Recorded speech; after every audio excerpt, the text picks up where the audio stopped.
Muri iki gihe icyorezo cya COVID-19 cyibasiye isi, hagiye haboneka inyandiko n'ubuhamya bikubiyemo ubutumwa bw'ubuhanuzi abenshi bemeza ko bushobora kuba bwaracaga amarenga ndetse bukaburira abatuye isi kuri iki cyorezo. Uyu munsi kuri Rwanda News Updates twaguteguriye bumwe mu buhanuzi benshi bemeza ko bwacaga amarenga ya coronavirus izahaje isi muri iki gihe. Niba uri mushya kuri iyi channel, kanda subscribe, wibuke no gukanda ku nzogera kugira ngo ujye ubona ubutumwa igihe cyose dushyizeho inkuru hano kuri iyi channel, dore ko tukugezaho inkuru uba ukeneye kumva kugira ngo zigufashe mu buzima bwawe bwa buri munsi. Ndagushimiye kuba ubikoze.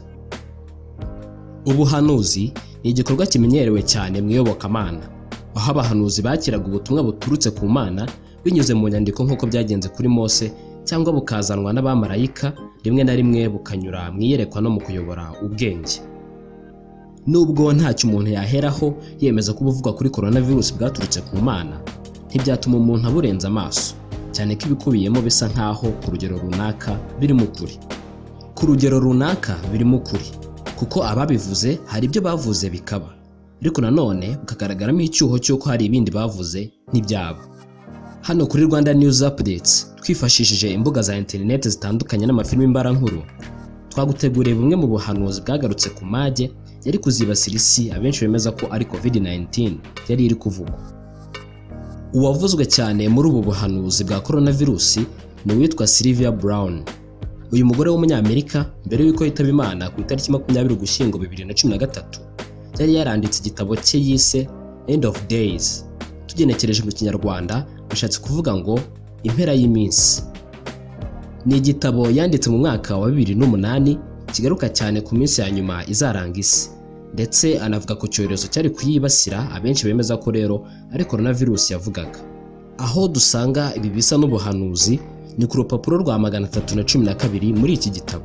Harimo igika kigira kiti: ahagana mu mwaka wa 2020 uburwayi busa nk'umusonga buzakwirakwira umubumbe, bwibasira ibihaha n'imiyoboro ifasha mu ihumeka, kandi buzananira imiti yose isanzwe izwi. Muri iki gitabo Brown akomeza avuga ko ubu burwayi buzagenda butunguranye nk'uko bwaje, ariko nyuma ngo y'imyaka 10 bukazagaruka, nyuma bukabona kugenda burundu. Ubu burwayi bwavuzwe na Brown nibwo benshi bavuga ko bushobora kuba ari COVID-19 izahaje isi muri iyi minsi, cyane ko yaje no mu mwaka uyu mugore yari yaravuze. Gusa iby'ubu buhanuzi bwa Brown byaje guterwa utwatsi n'itsinda ry'impuguke risanzwe rikora ubusesenguzi ku nyandiko z'ubuhanuzi n'imyemerere y'amadini, ririmo John Nickel, Susan Garbick, Massimo Polidoro na James Randi. Impamvu izi mpuguke zishingiraho bahakana ubu buhanuzi nta yindi ni uko Brown ngo atigeze avuga mu mwaka wa 2020 nyirizina, ko ahubwo yavuze ahagana muri 2020. Bishoboka ko rero yaba yaranavugaga muri 2017, 2018, 2019 cyangwa 2021 na 2022 cyangwa 2023. Indi mpamvu bashingiraho bavuga ko ituma batemera ubu buhanuzi ngo nuko COVID-19 atari umusonga, nubwo ishobora kuwutera, ngo kandi atari indwara yananiwe imiti yose. Undi muhanuzi uvugwa muri ubu buhanuzi ni umunyabulgariyakazi w'impumyi witwaga Baba Vanga, wavuzweho gukorana n'imbaraga zidasanzwe zamuhaga ubushobozi bwo kumenya bimwe mu bintu bizaba mu myaka iri imbere. Mbere y'uko uyu mukecuru yitaba Imana ku itariki 11 Kanama 1996, yagiye ahanura ibintu byinshi, bimwe bikaba ibindi ntibibe. Muri bimwe yavuze bikaba ni tsunami yabaye muri 2004. Ikindi ngo ni ukuba perezida wa 44 wa Leta Zunze Ubumwe za Amerika azaba ari umwirabura ufite inkomoko muri Afurika. Uyu yavugaga ni Barack Obama, kandi koko byarabaye. Uretse ibi kandi yahanuye no ku bitero byibasiye Leta Zunze Ubumwe za Amerika mu mwaka wa 2001, aho yagize ati: biteye ubwoba, abavandimwe bo muri Amerika bazagwa nyuma yo kwibasirwa n'inyoni z'ibyuma, ibirura bizaba bimoka mu ishyamba n'amaraso y'inzirakarengane atemba. Ngo nubwo nta hantu Baba Vanga yigeze yandika ubuhanuzi bwe, ikinyamakuru cyo mu Bwongereza cyitwa Daily Star kivuga ko mbere y'uko yitaba Imana hari umugore witwa Neshka Stanova Rubeva yabwiye ati: corona izatwibasira. Uyu mugore Rubeva aganira n'iki kinyamakuru yagize ati: umubyeyi Vanga yahanuye ibi ubwo namusuraga mu myaka ishize, aho yagize ati korona izatwibasira. Sinamenye icyo ayo magambo avuze. Kuba korona mu kinyabulugariya bivuze uburinzi cyangwa se kureberera, byatumye Robeva akeka ko Baba yavuze ashaka kumubwira ko Bulugariya izageraho ikaba irebererwa n'Uburusiya. Gusa kuri ubu Robeva avuga ko yasobanukiwe ko icyo gihe yabwirwaga coronavirus. Nubwo ubuhanuzi bwa Baba Vanga buri mu buvugwaho na benshi, ntibukwiye kwemerwa 100%, cyane ko hari ibindi yagiye avuga ntibibe, birimo ko Barack Obama azaba perezida wa nyuma wa Amerika.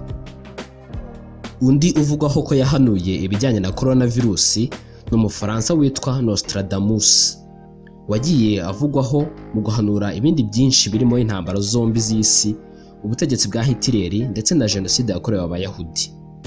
Ibi byose byarabaye.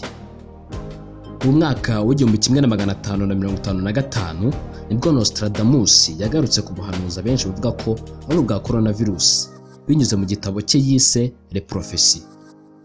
Hejuru y'ubu buhanuzi bwose, ikindi kirushaho gutera urujijo abatuye isi bikabatera gukeka ko coronavirus yari izwi na mbere, ni filime yasohotse muri 2011 yitwa Contagion. Muri iyi filimi habarwamo inkuru ya virusi yakomotse mu Bushinwa mu mujyi wa Hong Kong, biturutse ku ducurama twaryaga igitoki tukaza kugita hasi nyuma kikaribwa n'ingurube. Igihe rero iyi ngurube yari igiye kubagwa, uwayibagaga yaje gusabwa n'umugore w'umunyamerikakazi wari uri muri iki gihugu kubera impamvu z'akazi ko bakwifotozanya. Muri uku kwifotozanya byatumye uyu wabagaga ingurube akora kuri uyu mugore atakarabye maze amusiga iyi virusi.